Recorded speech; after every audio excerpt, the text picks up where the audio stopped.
بسم الله الرحمن الرحیم. عزیزان و بەڕێزانم، دەست پێکەینەوە بەلای خی گەورە یەکێک لە هۆکارەکان کە لە باسی پێکێنەرەکانی ژیان پێویستەکەی ژیان کە بێتە هۆی بەهێزبوونی مێشک و تەندروستی مێشک و نەچێتی شەپارێزێ ئەویش خەوە. بەڕێزان، خەو بابەتێکی زۆر گرنگە، بەتابەت بۆ ئێوەی بەڕێز و هاو کەسانی کە گرنگی بە یادگی و مێشک ئەدەن، بۆ کەسانی کە یان گلیان لە مێشک و یادگیان هەیە.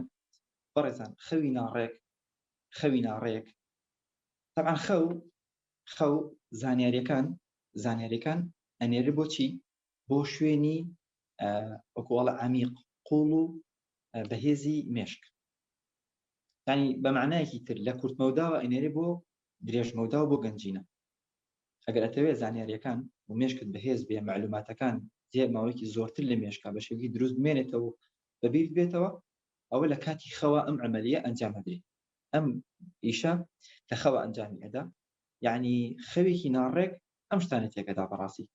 کەواتە بەڕێزان، یەکێکتر لە هۆکارانەی کە وا ئەکات ئینسان بەڕاستی یادگە و مێشکی بۆ جەستەی لاواز و خراپ بێت، ئەوش خەوی ناڕێکە.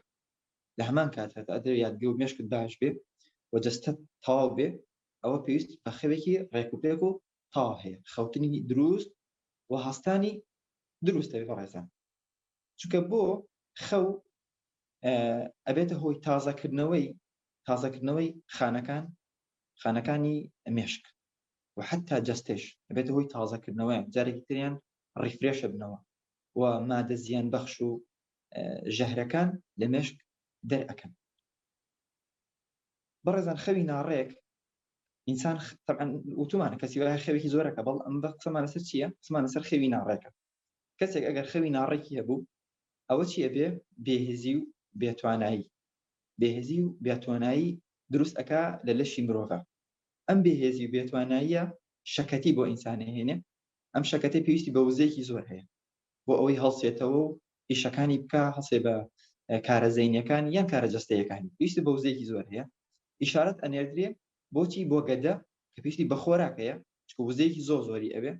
باشە، وزەیەکی زۆری ئەوێ، چکە دیماغە نازانێ شتەکە لێتێک ئەچێ، ئەینەرێ بۆچی؟ کە پێویستی بە خۆراک هەیە. لە هەمان کاتا کە تۆ جاری وا هەیە برسید نییە نان خواردە، بەس پێویستی بە نان خواردن هەیە.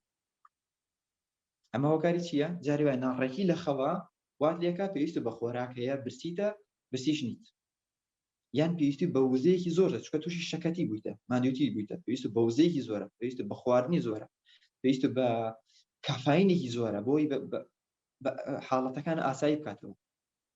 ئەبێت تایگەر بخوا، ئەبێت کۆکاکۆلا بخوا، ئەبێت چای بخوا، قاوەی زۆر بخوا، بۆ ئەوی بێتەوە حاڵەتی طەبیعی، چکە دایما هەست بە شەکەتی و ماندووی ئەکا. ئەمە هەستی پێکە ئەیچی جارێ ئەوەی کە لە مێشکان ڕەوەدا بەڕاستی. بۆیە ئەو خوێندکارەی ئەیەوێت بەڕاستی خوێندنێکی باشکە، خوێندنێکی سەرکەوتوو بکە، نەک خوێندنی زۆر، خوێندنی سەرکەوتوو، ئەوێ بەخوا خەوی تەرتیب و ڕێک و پێک بکاتەوە. بەدوای شتیش برزە و دەورات و خوێندن و ئەمانەوە ڕاهنای نان دروست مەکە. خەوت ڕێکەرەوە، خەوێکی طەبیعی جوان و باش، بۆ ئەوەی چی بکەیت؟ تووشی شەکەتی و لاوازی و ماندوێتی نەبی، تووشی کەموزەیی نەبی. هەندێک دراسات هەیە ئەڵێ ئەنسۆلین، طبعا ئەنسۆلین بەرپرسی چالاکی جەستەیە. ئەنسۆلین کاتێک کە تۆ خەوت ناڕێکە، جەستە ئەنسۆلینێکی زۆر دەرئەدات. باشە، جەستە ئەنسۆلینێکی زۆر دەرەدات، کەواتە پێویستی بەچی هەیە؟ بە وزەی زۆر هەیە. وزەی زۆرش پێویستی بە خۆراکەی، وەکو وتمان تووشی برسێتی و ئەوانە ئەبیت. ئەو جاری واشەیە ڕەنگە بەهۆی ئەو کارانەوە تووشی شەکەرە و کۆمەڵێک بابەتێکیش هەیە بیت. ئەوە پزیشکە بەڕێزەکان باشتر و زیاتر ئەزان.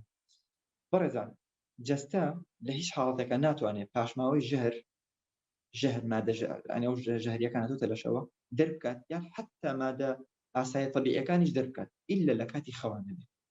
کەواتە تو ئەگەر خەوێکی ڕێک و طەبیعیت نەبوو، عەمەلیەکە زۆر قورسە بۆ جەستە.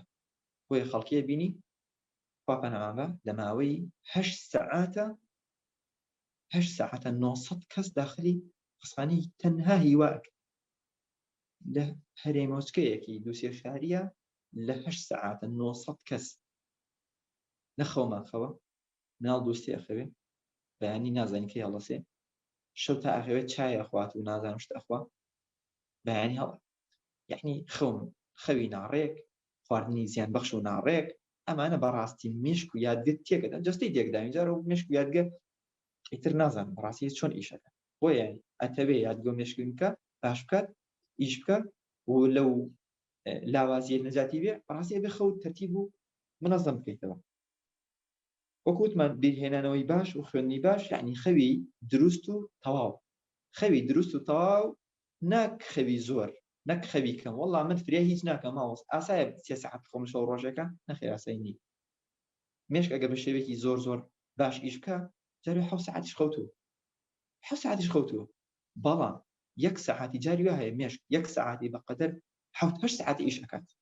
چونکە لە حاڵەتی پڕە لە وزەی خۆراکی بەسوود، ئاو، ئۆکسجین، خەو هەموویینە. بۆیە بە تەرکیزێکی زۆر بە مێشکێکی سافەوە ئیشەکە. شەوێک باش خۆتی دەبانی هەڵەسی هەروواکەی بربەستەکانە بڕی، هەروواکەی بربەستەکانە بڕی. باشە بەڕێزان،